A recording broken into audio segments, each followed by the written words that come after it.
Bismillahirrahmanirrahim. Assalamualaikum warahmatullahi wabarakatuh. Materi kita kali ini untuk mata kuliah sastra daerah Aceh adalah tentang him. Him yang dalam bahasa Indonesia itu dikenal dengan teka-teki. Ya, kita lihat tentang him dulu. Jadi tadi sudah saya sebutkan bahwa him dalam bahasa Indonesia itu disebut juga dengan istilah teka-teki. Ya, itu him dalam bahasa istilah him dalam bahasa Indonesia yaitu teka-teki. Nah, jadi him ini sudah dipakai oleh orang Aceh sejak dulu.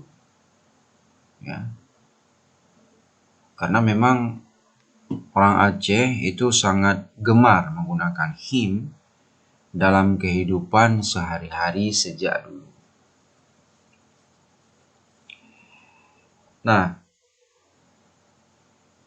him ini dalam sastra daerah Aceh itu dimasukkan ke dalam puisi lisan Aceh. Ya, puisi lisan Aceh. Mengapa?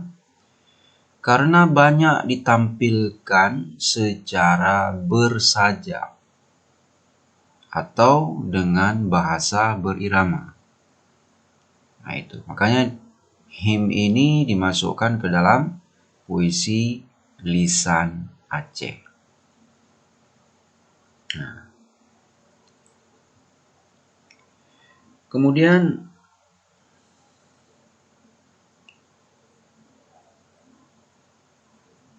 him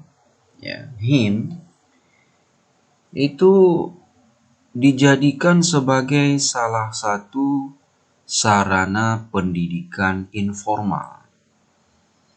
Ya, sarana pendidikan informal yang sangat baik, khususnya bagi anak-anak dan generasi muda. Bagi anak-anak dan generasi muda. Mengapa? Karena him menuntut orang berpikir serius. Ya, jadi him itu menuntut orang untuk berpikir serius. Nah, mengapa him menuntut orang untuk berpikir serius? Ya. Jawabannya karena memang him ini dia dalam bentuk pertanyaan dan jawaban. Ya. Jadi ada pertanyaan, nanti dijawab. Nah, makanya dia ini menuntut seseorang untuk bisa berpikir serius. Dan dengan berpikir serius ini, ia bisa menjadi sarana pendidikan. Ya, sarana pendidikan. Nah, mengapa harus serius? Karena memang yang diajukan, pertanyaan-pertanyaan yang diajukan di dalam him ini memang susah untuk dijawab. Jadi harus berpikir ekstra keras. Ya. Karena memang nanti di dalam him ini, ya, tadi sudah saya sebutkan ada pertanyaan, ada jawaban. Nah,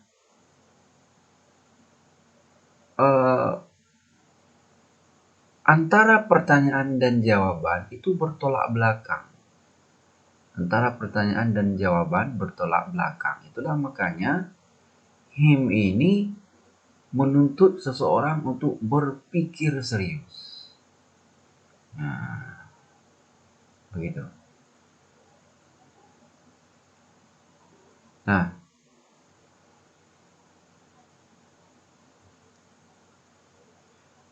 kemudian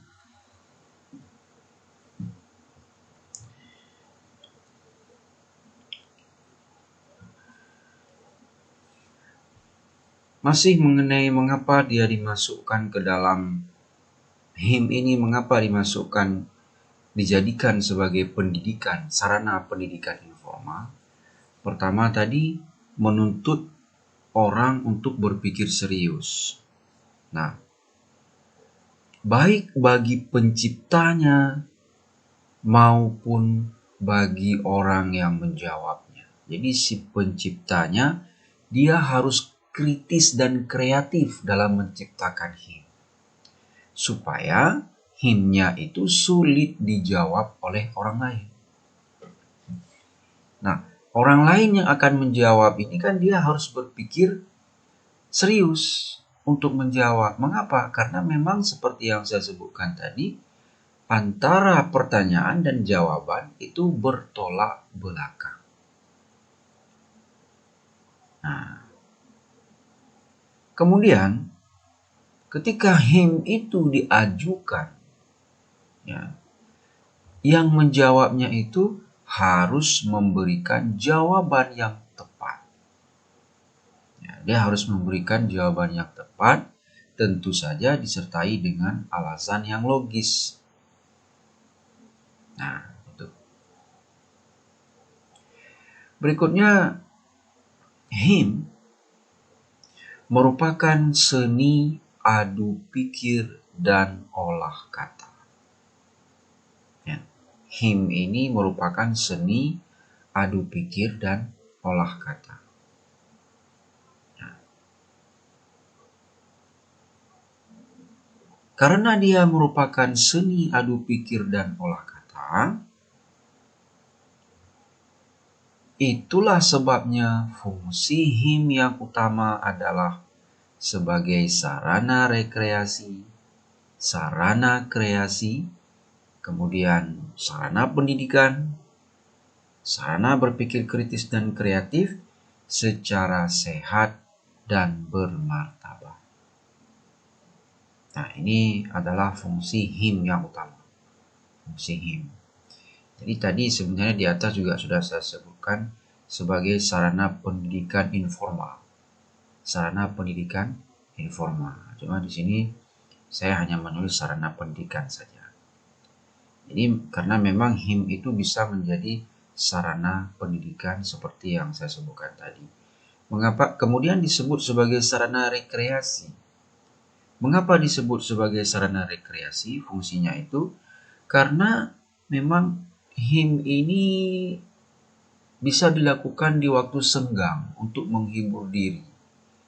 Ya, menghibur diri setelah melakukan aktivitas yang cukup melelahkan, HIM ini sambil duduk-duduk itu bisa diajukan sesama dengan teman yang sedang beristirahat. Nah, itu. Makanya dia disebut sebagai sarana rekreasi. Kemudian sarana kreasi. Mengapa disebut sebagai sarana kreasi? Karena ini tadi, pencipta HIM itu harus berpikir kritis dan kreatif. Jadi HIM yang akan diajukan kepada orang lain itu harus diciptakan dengan kreativitas yang luar biasa, tujuannya supaya orang lain tidak bisa menjawab. Nah, maka dia sebagai sarana kreasi. Nah, kreasi ya. Jadi apa yang dikatakan dengan kreasi ya. Ya. Kreasi itu kan hasil daya cipta, ya. Hasil daya hayal. Atau bisa juga dikatakan kreasi itu adalah ciptaan buah pikiran atau kecerdasan akal manusia. Nah, itu namanya kreasi. Nah, jadi dari kecerdasan manusia menciptakan HIM itu Ya. Jadi hasilnya itu diajukan kepada orang lain untuk dijawab. Dan harapannya him itu ketika dia diajukan orang lain berpikir keras. Nah, jadi begitu yang dikatakan dengan sarana kreasi. Kalau ini sarana pendidikan ini sudah saya jelaskan ya. Kemudian sarana berpikir kritis dan kreatif ini tadi bagi siapa? Bagi penjawab. Ya, sarana berpikir kritis dan kreatif. Jadi dengan diajukan pertanyaan tadi dalam bentuk him tadi, nah tentu si penjawab dia itu harus berpikir kritis dan kreatif. Ini kira-kira jawabannya apa? Nah, begitu. Kemudian bagaimana him yang dikatakan sebagai him yang baik dan bernilai tinggi? Nah, him yang baik dan bernilai tinggi itu memungkinkan munculnya beberapa jawaban dan mengandung banyak ilmu yang dipadukan di dalamnya. Nah, jadi dia memungkinkan munculnya beberapa jawaban serta mengandung banyak ilmu yang dipadukan di dalamnya. Itu adalah him yang baik dan bernilai tinggi ya, atau bisa juga dikatakan him yang berkualitas.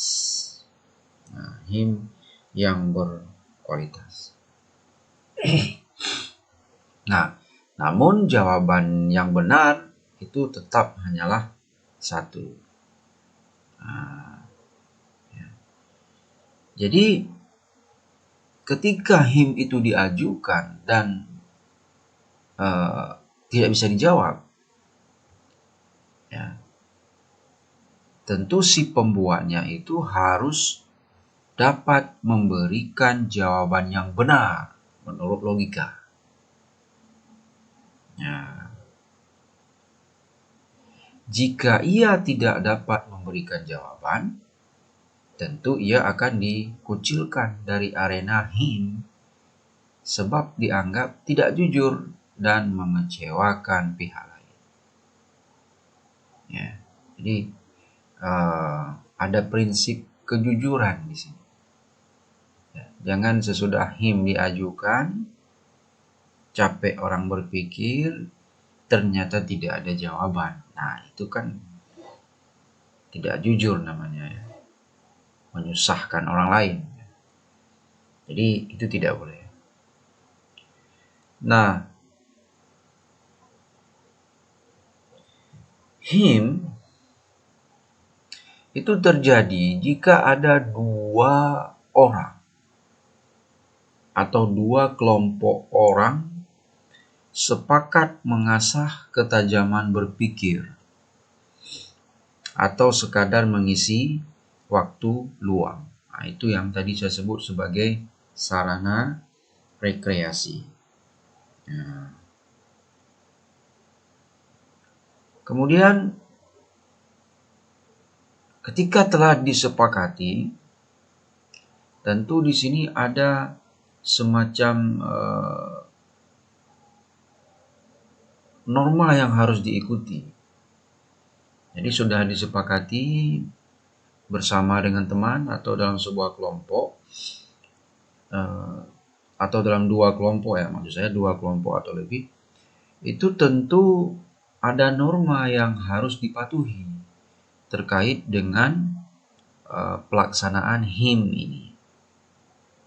Ya, norma yang harus dipatuhi. Misalnya ya, di antara norma itu ketika pertanyaan diajukan dan si penjawab tidak mampu menjawab, ya, si penjawab tidak mampu menjawab, lalu ia meminta supaya ditunda dulu jawabannya, baik beberapa menit, beberapa jam, atau beberapa hari. Nah, maka si pengaju him ini, dia wajib memberikan batas waktu itu. Nah, ya, dia wajib memberikan batas waktu. Tetapi jika masih tidak mampu dijawab, pihak yang mengajukan HIM itu sebagai pemenang. Jadi artinya ketika HIM itu diajukan, lalu si penjawab HIM merasa bahwa dia benar-benar ingin menjawab, artinya si pengaju HIM ini jangan memberikan jawaban dulu, dia ingin mencari, maka si pemberi HIM ini dia harus memberikan batas waktu itu.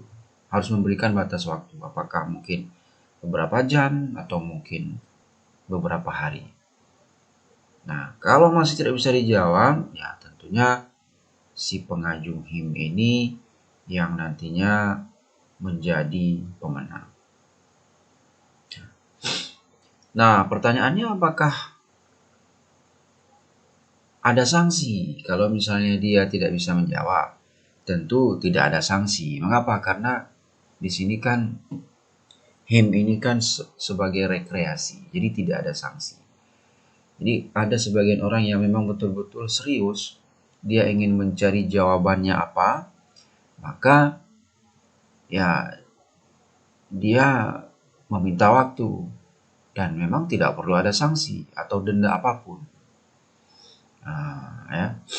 Cuma risikonya ya paling-paling ketika dia sudah meminta waktu ternyata dia masih belum bisa menjawab, ya tentu malu lah, ya, karena sudah diberikan waktu. Ya. Jadi paling hanya itu ya. Kalau sanksi tidak ada, ya, sanksi atau denda tidak ada, kecuali ada kesepakatan tertentu di dalam kelompok tersebut.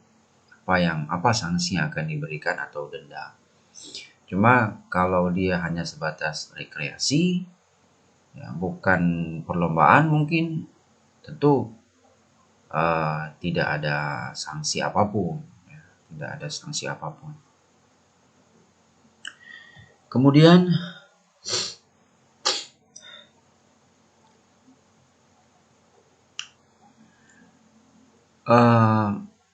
apakah masih ada HIM itu sampai hari ini? Nah, kalau dibandingkan dengan dulu, ya, HIM itu dulu itu eksistensinya itu masih kuat, masih ada. Jadi dulu itu kan kita belum ada yang namanya teknologi yang canggih seperti hari ini, ya, belum ada HP misalnya, ya. Jadi belum ketika kita belum terkontaminasi dengan teknologi seperti sekarang. Kalau sekarang orang sibuk bermain game, orang sibuk bermedsos, ya.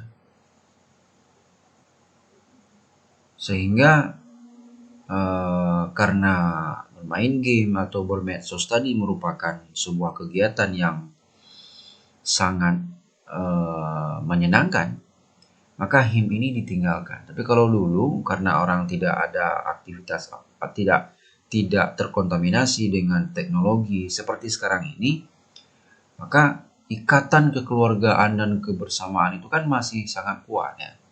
Masih sangat kuat. Jadi sambil duduk-duduk itu orang sesama keluarga, sesama teman itu menggunakan HIM. Ya, kalau sekarang tidak. Kalau sekarang orang duduk berdampingan saja, ya. Tapi dia lebih menggunakan medsos, lebih memilih menggunakan medsos daripada berbicara dengan temannya di samping. Kalaupun ingin berbicara melalui medsos juga, ya, mengomentari melalui grup WhatsApp atau melalui status yang ada di Facebook. Padahal dia duduk berdampingan dengan temannya, tetapi mengomentari sesuatu itu melalui Facebook atau melalui grup WhatsApp atau medsos yang lainnya. Nah, dulu HIM itu terjadi pada berbagai kesempatan. Bisa dia itu di warung kopi, saat sedang menanam padi atau berkebun, kemudian saat istirahat di balai-balai atau menasah, ya, atau saat memperbaiki pekat bagi nelayan, dan sewaktu para wanita berkumpul di tempat tertentu. Nah, itu jadi penggunaan him itu dulu intensitasnya itu sangat tinggi. Nah, jika dibandingkan dengan sekarang. Kemudian apa kekhasan him? Pertama, dia menggunakan bahasa bersaja. Bahasa bersaja supaya mudah diingat.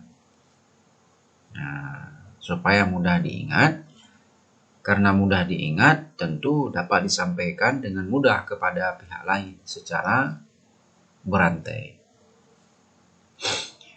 Kemudian, kekhasan yang lain menganut sistem formulaik, ya, dengan menggunakan persajakan awal, tengah, akhir, atau sesuai dengan jumlah suku kata dan irama yang diinginkan. Awal, tengah, akhir ini seperti pantun, ya. Jadi akhir baris pertama itu bersajak dengan pertengahan baris kedua. Ya, beda dengan pantun secara umum, ya. Pantun dalam bahasa Indonesia itu akhir baris pertama bersajak dengan akhir baris kedua. Kalau bahasa Aceh tidak. Akhir baris pertama bersajak dengan pertengahan baris kedua. Ini yang dimaksud dengan awal, ya. Ini ya, awal, tengah, akhir. Nah, jadi ini kekhasan him. Yang pertama, dia itu menggunakan bahasa bersajak, dan karena dia bersajak itu, him ini menganut sistem formulaik dengan persajakan awal, tengah, akhir, atau sesuai dengan jumlah suku kata dan irama yang diinginkan. Kemudian kekhasan yang lainnya, him mengandung gaya bahasa tertentu dan diksi yang konotatif. Lalu panjang pendeknya him itu bervariasi. Ada 1 baris, 2 baris, 3 baris, dan ada juga yang 4 baris. Nah, sehingga berdasarkan panjang pendek tadi atau berdasarkan jumlah baris, him itu bisa dikelompokkan, ya. Him bisa dikelompokkan. Nah, pertama ada yang namanya him 1 baris.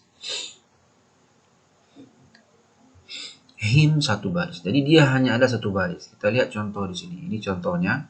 Ini 1 baris nih. Ya. Ma'du ane menari. Artinya ibu duduk, anak menari. Nah, kembali ke penjelasan saya yang tadi. Jadi saya menjelaskan bahwa pertanyaan dalam him itu bertolak belakang dengan jawaban. Apa maksudnya? Nah, perhatikan di sini. Ma artinya ibu. Ya.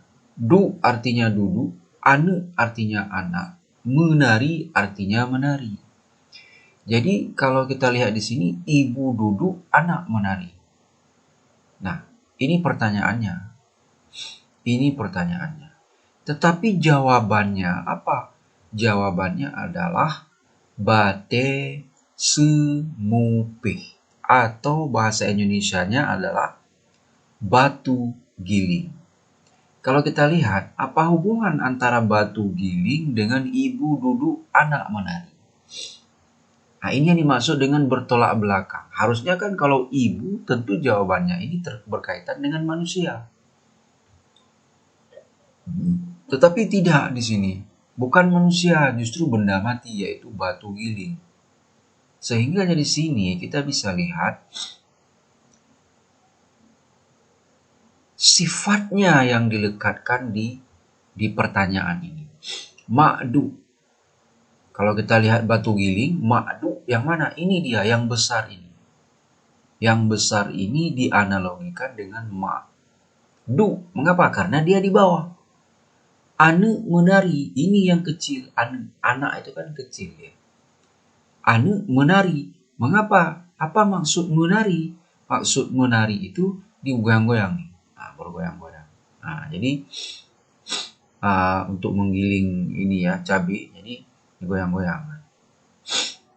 Nah, ini namanya menari. Ya, itu. Jadi antara pertanyaan dan jawaban bertolak belakang, itu maksudnya. Jadi di sini pertanyaannya lain, tapi jawabannya lain. Kalau kita lihat di sini ma'du, harusnya kan jawabannya berkaitan dengan manusia.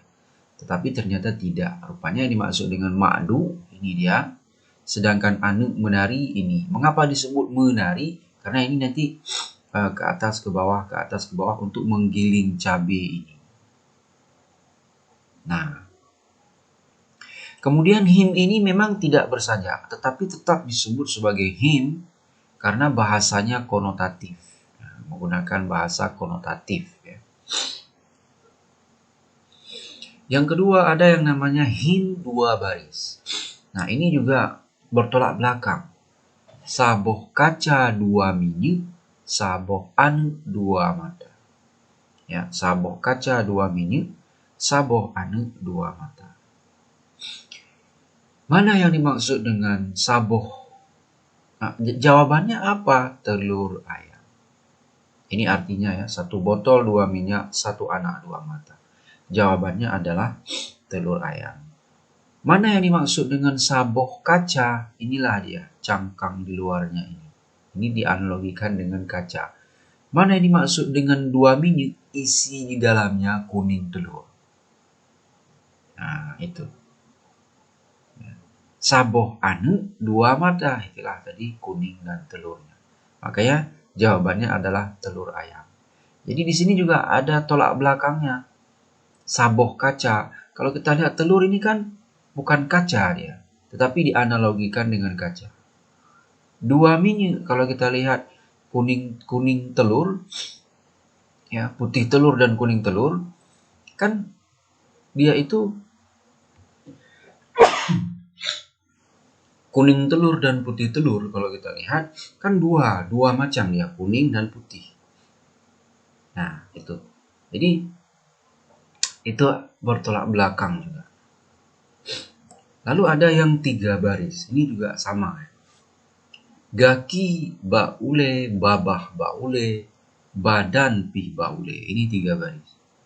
Jawabannya gute atau bahasa Indonesia kutu. Jadi kutu ini berada di kepala, ya. Ini artinya ya, kaki di kepala, mulut di kepala, badan pun di kepala. Jadi jawabannya adalah kutu. Mengapa demikian? Karena kan kutu berada di kepala. Mulut kutu juga di kepala, badan kutu juga di kepala. Nah, ini memang him yang luar biasa ya, yang dibuat oleh penciptanya. Dan kita tidak tahu siapa yang menciptakan ini. Lalu ada juga yang 4 baris. 4 baris. Nah, ini dia contohnya. Na saboh siwah jipa ulaut, jinging uliket anu jih kana. Jija jiwa umpun lam regam, sotruk paham cuba boh makna. Jawabannya adalah urung temuli atau orang yang menulis. Ini juga bertolak belakang dengan jawaban.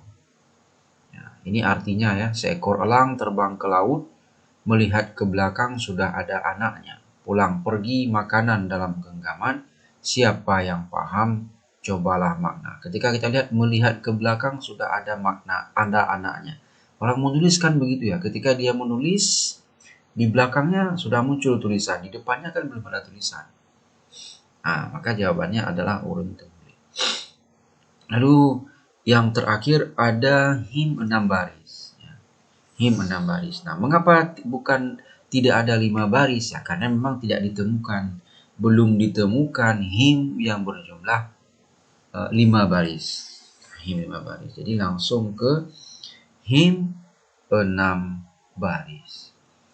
Nah, him jenis ini ditemukan dalam sastra Aceh meskipun tidak banyak.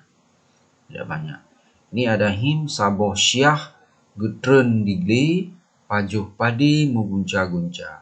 Ladum getung, ladum gebok gebeh, ladung gesroh sruh dalam ladum seba. Coba pegah hai budiman, so syahnya gebuh nama. Ini jawabannya adalah jengki atau alat penumbuk padi. Nah, jadi nanti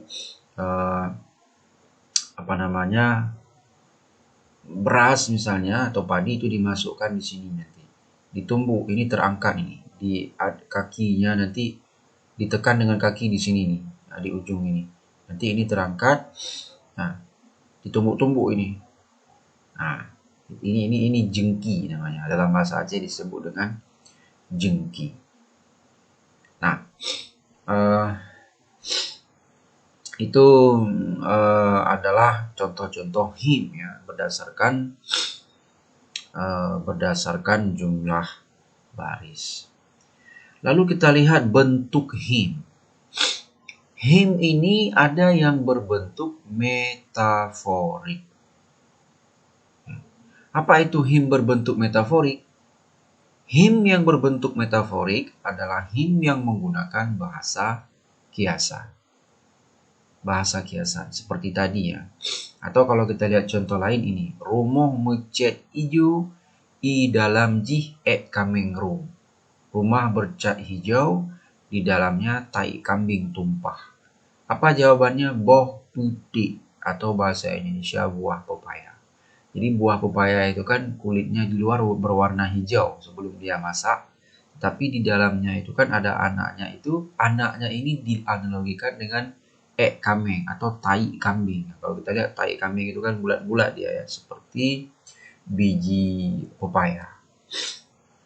Nah, ini disebut itu, makanya dia disebut berbentuk metaforik. Lalu berbentuk simbolik filosofis. Nah, simbolik filosofis artinya apa? Him yang berupa pertanyaan tentang kebudayaan. Bisa berupa gagasan, simbol-simbol, dan nilai-nilai yang berada di dalam masyarakat. Bisa juga dia itu bersifat kepercayaan masyarakat terhadap sesuatu yang diyakini memberi dampak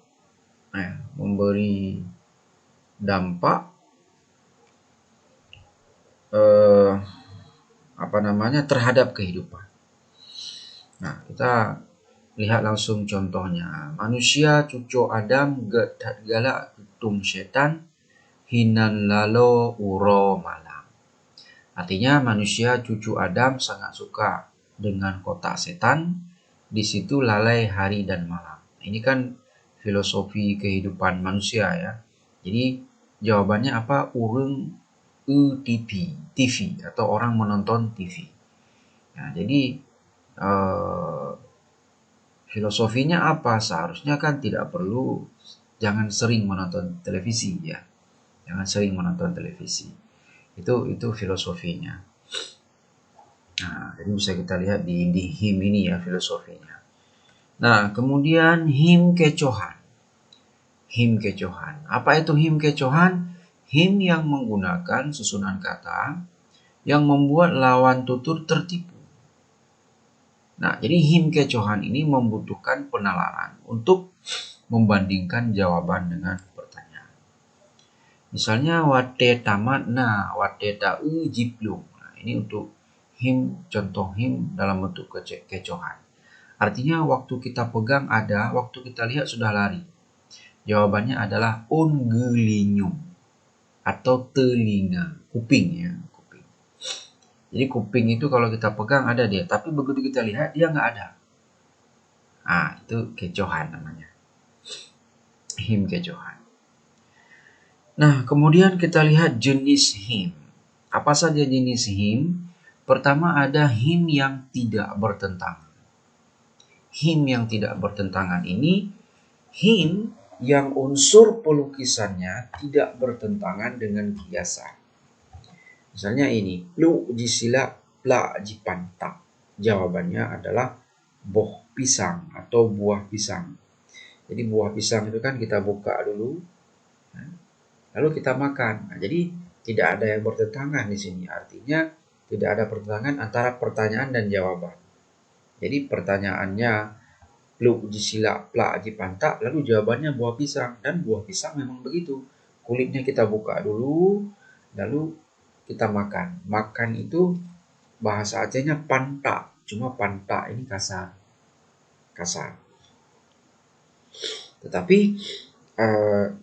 dia di sini tidak bertentangan antara pertanyaan dan jawaban. Kemudian ada yang bertentangan. Apa yang bertentangan? Referen atau acuan dan topiknya berbeda. Misalnya ini, nasabah bui jiplung talau binehkung jitubit rung.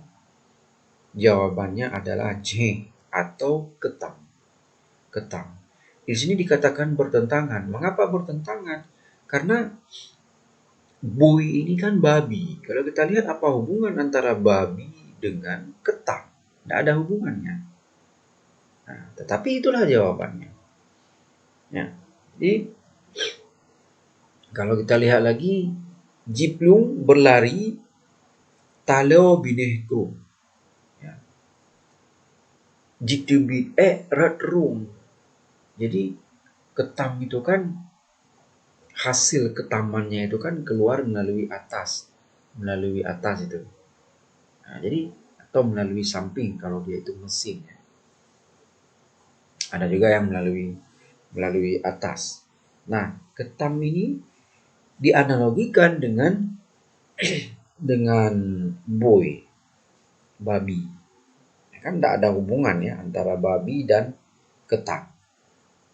Nah, ini yang dimaksud dengan him bertentangan. Dan him ini hanya sampel. Sebenarnya masih banyak ya, him. Nah, kalau kita lihat contoh misalnya ini ya. Nah, ada him ini. Misalnya ini. Gunung, tren gunung. Metume ineng mengudi Buddha.